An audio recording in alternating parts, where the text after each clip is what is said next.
Որպեսզի հասկանաս, թե ինչ վիճակում է մեր բանակն այսօր, պետք չէ լսել զեկույցներ, հիանալ ռազմական շքերթներով։ Բավական է ստանալ 25-օրյա վարժական հավաքների ծանուցագիր ու գնալ դիրքեր, իսկ վարժական հավաքի հրավեր ստացել է հետքի լրագրողը, ավարտից հետո էլ հոդված հրապարակել։ Մեր դիրքում խոշոր տրամաչափի որևէ զինատեսակ չկար, անգամ կալաշնիկով գնդացիր չունեինք։ Փոխարենն ունեինք այդ գնդացիրների համար նախատեսված փամփուշտներ։ Նռնականետ նույնպես չունեինք, բայց ունեինք նռնականետի արկեր։ Ապշեցուցիչ էր նաև այն, որ դիրքում ունեինք 5.45 մմ-անոց փամփուշտներ, որոնք նախատեսված են AK-74-ի համար, բայց ցավոք մենք չունեինք AK-74 ինքնաձիգներ։ Այս հոդվածը զինված ուժերի գլխավոր շտաբի պետ Էդվարդ Ասրյանին հասցրեց Սյունիքի մարզի հենց այդ բանակային դիրք, դիտարկումների հետքերով։ Մեկ առ մեկ ընտրված, մոնտաժված կադրերում զինվորական բարձրաստիճան պաշտոնյան փորձում է հերքել ադրբեջանական դիրքից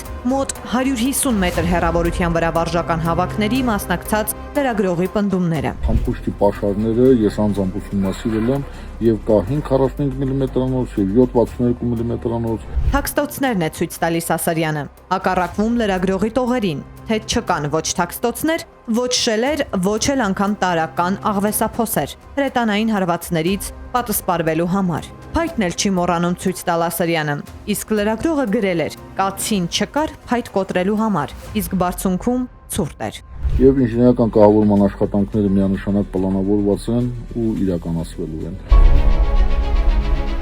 Հոդվածագիրը պատմում է. իրենց տարել էին ՊՆ-ի կողմից վերջերս ակտիվ գովազդվող ամրաշինական կառույցները ցույց տալու։ Զորքի մի մասնանկեղծորեն կարծում էր, որ իրենք էլ էին նմանատիպ կահավորմամբ դիրքերում իրականացնելու մարտական հերթապահությունը, բայց հետո արձանագրում է. ցավալի իրականությունն այն է, որ առաջնագծում գտնվող մարտական դիրքերը, որոնց հենց այս պահին էլ հերթապահում են զինվորները, չնչին նմանություն ունեն գովազդվող ամրաշինական կառույցների հետ։ Հարցը հասավ ազգային ժողով, ուժեղ Հայաստան խմբակցության падգամավոր Վաղինակ Վարդանովը ԿՊԱ-ականներին է դիմում։ Ձեր կուսակցության առաջնորդը հրապարակայնորեն մի արտահայտություն է արել, որ եթե դուք չստանաք սահմանադրական մեծամասնություն, սեպտեմբերին պատերազմ է լինելու։ Ինչպես տեսնում ենք, դուք չունեք այդ մեծամասնությունը, այսինքն պատրաստվում ենք պատերազմի։ Ճիշտ եմ հասկանում։ Ելնելու է պատերազմ սեպտեմբերին ու աղետաբեր պատերազմ։ Եթե քաղաքացիական պայմանագիր կուսակցությունը սահմանադրական մեծամասնություն չէ։ Եթե մեկ ամսից արդեն պատերազմ է սպասվում, ապա ինչպես են իշխանությունները պատրաստվում այդ պատերազմին։ Երբ ասում եք գայլը գալիս է, ինչ որ միջոցներ պետք է ձեռնարկել գայլին դիմակայելու համար։ Դեռևս մայիսին Հանրապետության օրվան նվիրված, բայց իրականում նախընտրական քարոզչության տրամաբանության մեջ Հանրապետության հրապարակում զորահանդես էր։ Աշխարհին ցույց էր տրվում Փաշինյանի իշխանության ուժը, զենքի տեսքով, բայց կար մի սահմանափակում։ Ես տենց էլ չիմացա, որ փիլիսոփաներ հրահանգ տվել շքերթից 2 օր առաջ զենքերը չնկարել։ Այ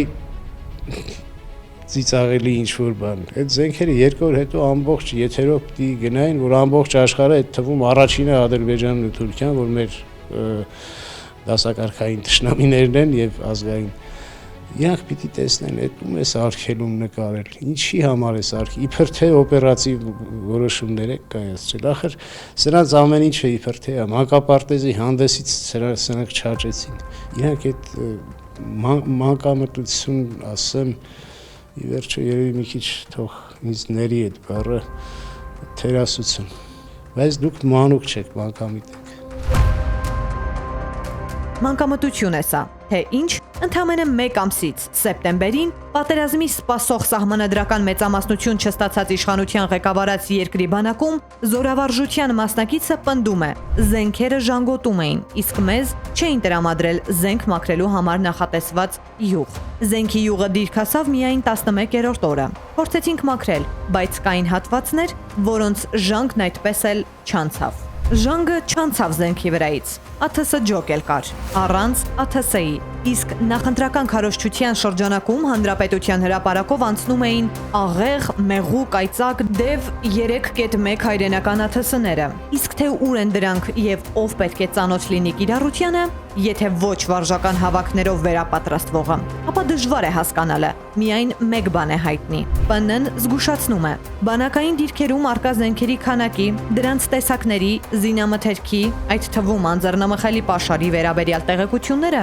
դասվում են գաղտնի տեղեկությունների շարքին, եւ դրանց վերաբերյալ տեղեկությունների հրապարակումը կարող է առաջացնել պատասխանատվություն։